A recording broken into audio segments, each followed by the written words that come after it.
Good afternoon, and thank you all for being here to cover this press conference. I will speak, and then Bill Doran from FEMA will speak, and then we'll have Admiral Paul Thomas, who is the commander of the 8th District of the United States Coast Guard. He will speak today and introduce himself to the folks of Louisiana, and we appreciate his presence. President Trump approved a request that I made yesterday for a federal emergency declaration here in Louisiana. That declaration covers 5 parishes. They are Beauregard, Calcasieu, Cameron, Jefferson Davis, and Vermilion parishes.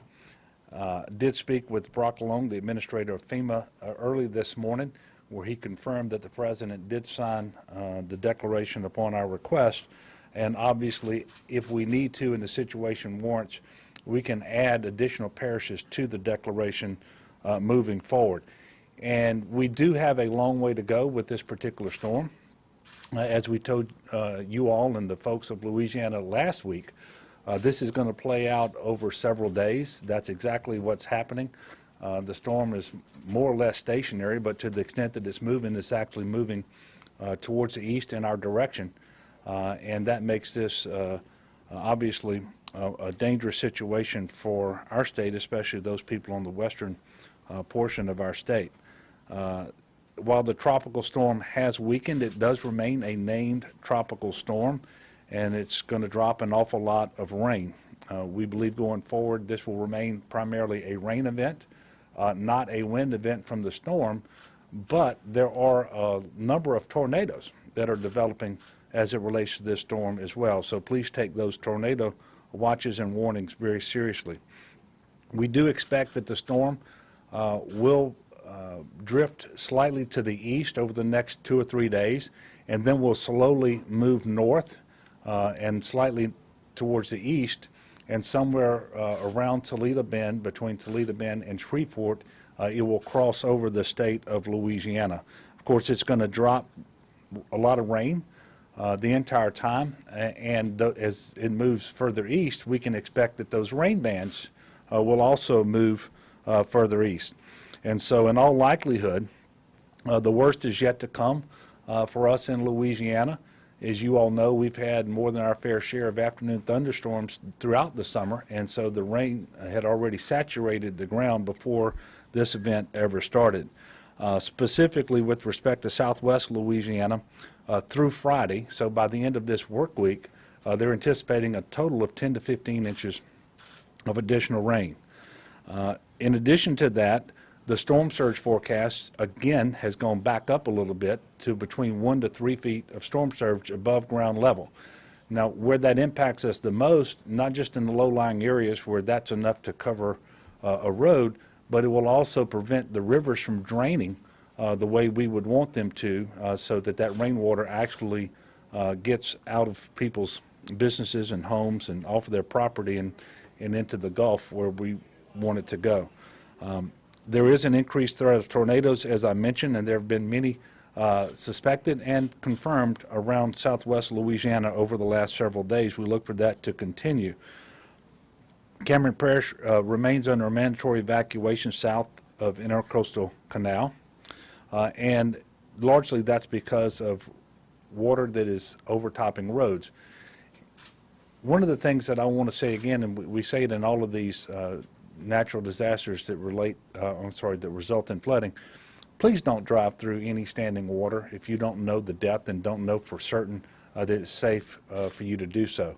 That is a very dangerous thing to do, and we've seen that play out now in Texas, where that was responsible for at least one fatality over there as well. Speaking of Texas, we do have 40 members of the Louisiana Department of Wildlife and Fisheries responding to Texas with vessels pursuant to a request from Texas to assist in search and rescue. There was one team of 10 that was actually there yesterday, and they partnered up with their counterparts in Texas and effected 700 rescues yesterday. Last night there were 20 individuals in a shelter in Rapides Parish. 8 of them had come from Texas, and so obviously we want to be the best neighbor that we can be to Texas, while at the same time we do what we have to make sure that we're prepared for this disaster as it unfolds in Louisiana, and that we're able to take care of the folks here. And so we stand ready to provide additional assistance to Texas upon request moving forward. The National Guard continues to position assets across the state in preparation for the rain events that we expect to happen over the next several days.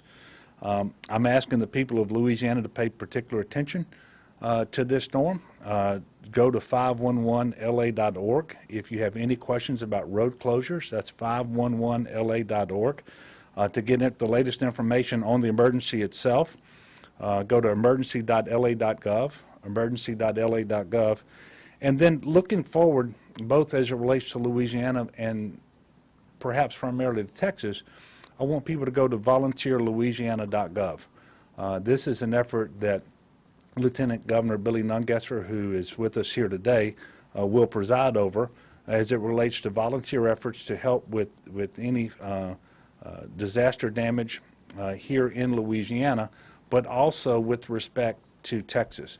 One of the things that we're hearing from our friends in Texas is that they are very much still in the response mode. They're still doing search and rescue.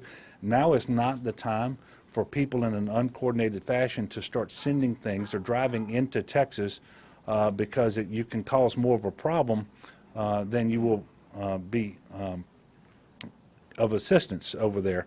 So we want to organize the efforts here in Louisiana.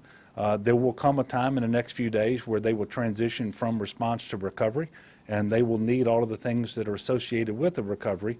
And we know that we want to be as generous as we can to help them in the way that they've helped us numerous times over the last 10 or 12 years.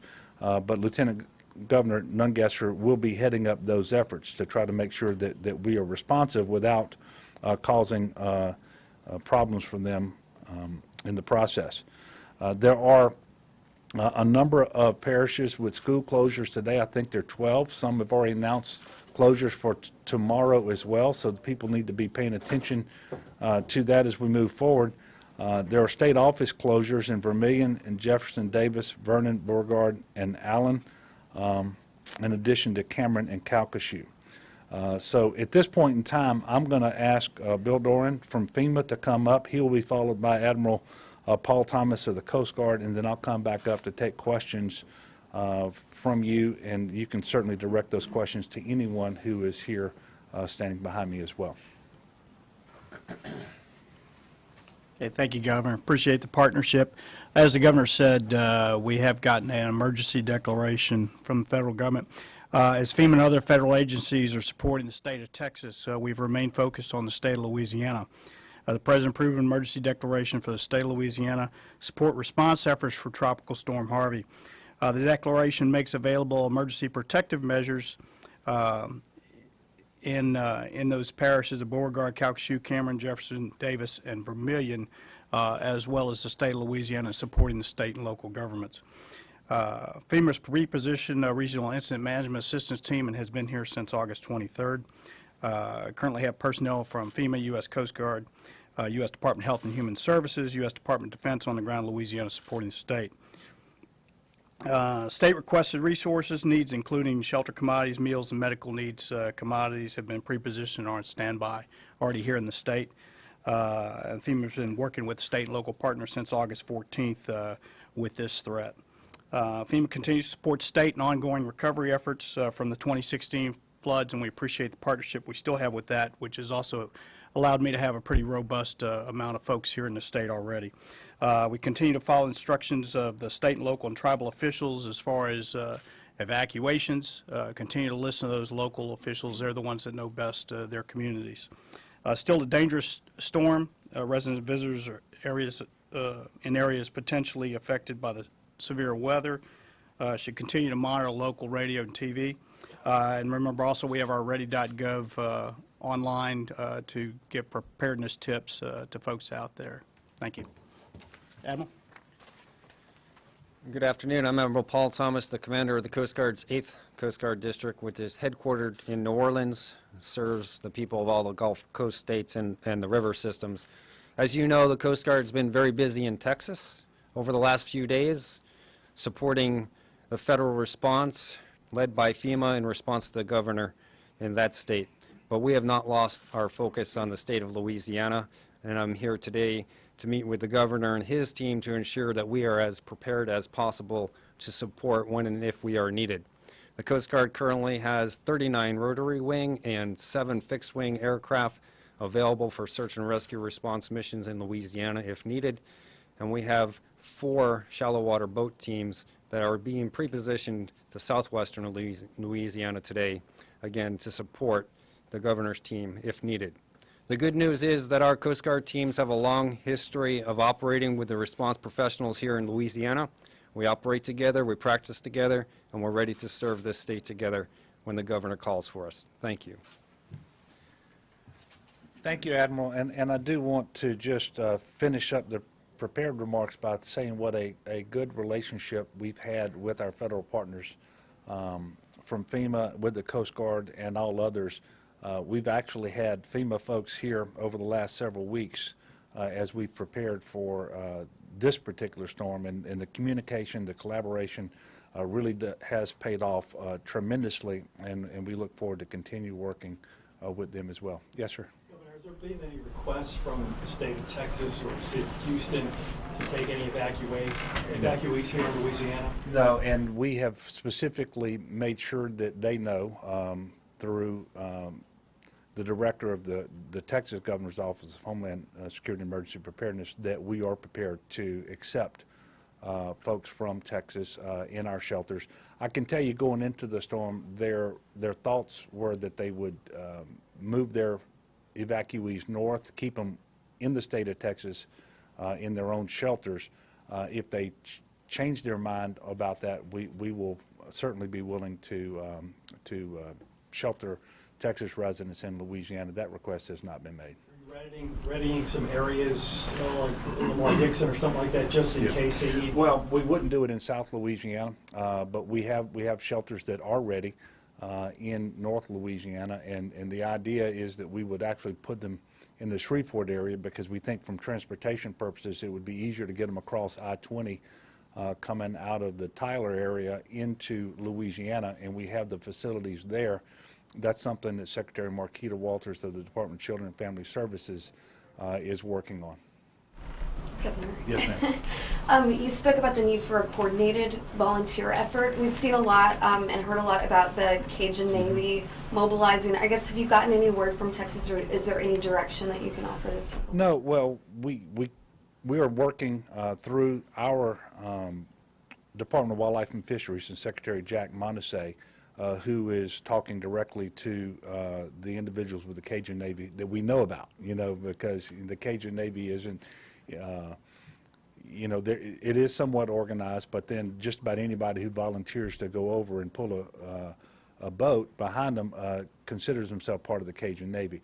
What we know is that the routes into Texas, where they need the search and rescue, it's very hard to figure out exactly how to get where you're needed, and so coordinating just the route you're going to take to approach is very important. But when you get on the ground, they want you checking in so that they know who you are, where you're going, and they don't have a duplication of effort, and that you're not in the way. And so we have a lot of people in Louisiana who have tremendous experience, and they do an awful lot of good work, and they're in Texas now. And we're just trying to make sure that they get there and that they're employed in as useful a manner as possible. And so that's why we're working that through Jack Montese. Are there any reports yet of any flood damage homes in Louisiana? Yeah, we do not have reports of flood damaged homes yet in Louisiana, but we do have streets that are impassable. Now, I have a hard time believing we have as many streets closed as we do without having some damage out there, but the damage reports thus far have not been significant as it relates to structures. But we do expect that that's going to get worse over time as the rain continues to come over the next 3 days especially, and when the storm actually does start to track north, that rain will fall in the same river system that then has to flow back south again. So we do think that is a likelihood going forward. Well, generally speaking, and I'll let General Curtis come up and answer specifically. But high water vehicles and vessels have been staged across Louisiana in the areas where we were expecting the most rainfall and the most flooding over the last several days. He continues to refine that, and especially as we look at potential flooding going north, starting Wednesday when that storm system starts to move in that direction. But those high water vehicles, those vessels, not just from the National Guard, but Wildlife and Fisheries, they still have 15 teams, 15, so that's 150 vessels that are available just at Wildlife and Fisheries, almost that many more with the Fire Marshal's office as well. So we have significant assets here in Louisiana, but General Curtis, you want to come and talk about your staging? Yes, sir. Thank you, Governor. Our focus really up until today has been southwest Louisiana. We have numerous high water vehicles and boats in that area. I can get those numbers for you.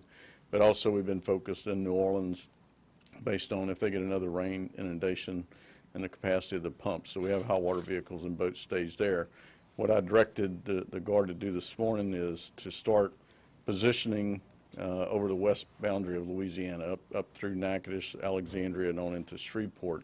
So as the storm moves that way, we will have high water vehicles and people with boats in position, ready to respond to the local leadership's need. Have you had to deploy any yet to get somebody out of the house? We have not. We have not. We have not that I'm aware of at this point. I know we had some soldiers with trucks and boats in Calcasieu that were waiting for the leadership in that area to tell them to move forward and start doing evacuations, but I'm not aware of any as of this point. Have you received any requests from the governor of Texas to help mobilize some of your troops to supplement the 12,000 National Guard troops that are on duty in Texas? Okay. So I've been in contact with their Adjutant General over the last 4 or 5 days. We speak very frequently.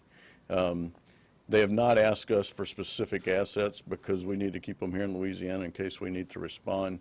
But based on the experience that we've had since Katrina forward, we have been assisting them with some planning efforts to understand the magnitude of what's affecting the Houston area.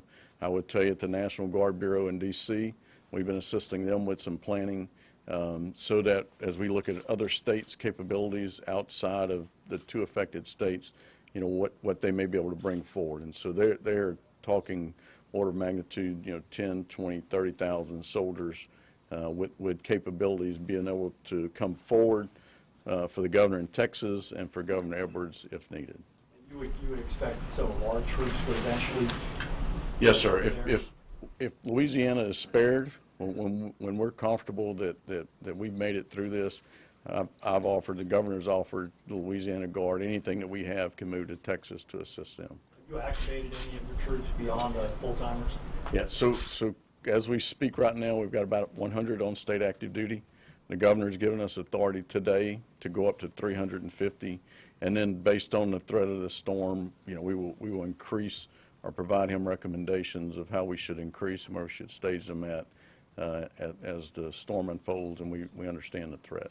General Curtis, based on the flooding that we're seeing video-wise out of the Houston area, are they talking with all of you about door-to-door searches ultimately like was done in New Orleans after Katrina? Yeah, I don't know that they've gotten into that detail yet. You know, the main thing is the big search and rescue, both air, which the Coast Guard is heavily engaged in right now. I think you will see more military assets out there, and then the high water vehicles and boats to do the large-scale evacuation.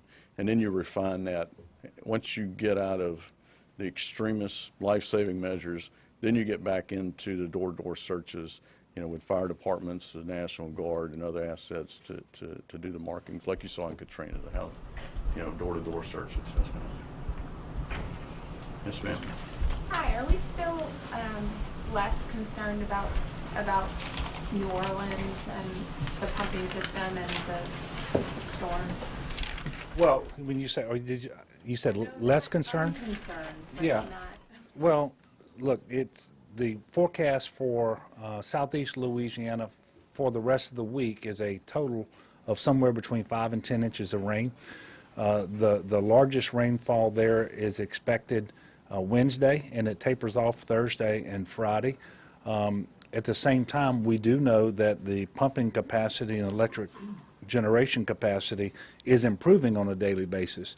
And so we are concerned, but certainly not panicked about the situation in New Orleans. It's as of right now, we feel like things are well in hand. And of course, as the storm moves further to the east, those rain bands will move further to the east as well. Now, whether they get all the way to New Orleans, I mean, we certainly don't know, but that's part of that weekly forecast of rain that we can expect. Last question. Yes, sir. All right. As far as, I mean, now we have the federal government offering its, I guess, 75% of its matching up. How would you just describe now the relationship as it's continuing between the federal government as pertains to the Trump administration, namely, and yourself? Well, it's been good throughout. We actually had the opportunity to have the FEMA administrator here within the last couple of weeks. And Tony Robinson, who is the FEMA Region 6 administrator here, for several days as well, so that we can have conversations about general preparedness and the way that we would work together. And I think it's paying dividends for us. The president certainly signed our request in a timely fashion. We submitted it last evening around 2100 hours, about 9 o'clock or so last night, and then by 7 o'clock this morning, I was talking to Administrator Brock Long, and he told me that it had been signed. So at this point in time, the relationship is good, the coordination is good, and we're very appreciative. Thank you all very much.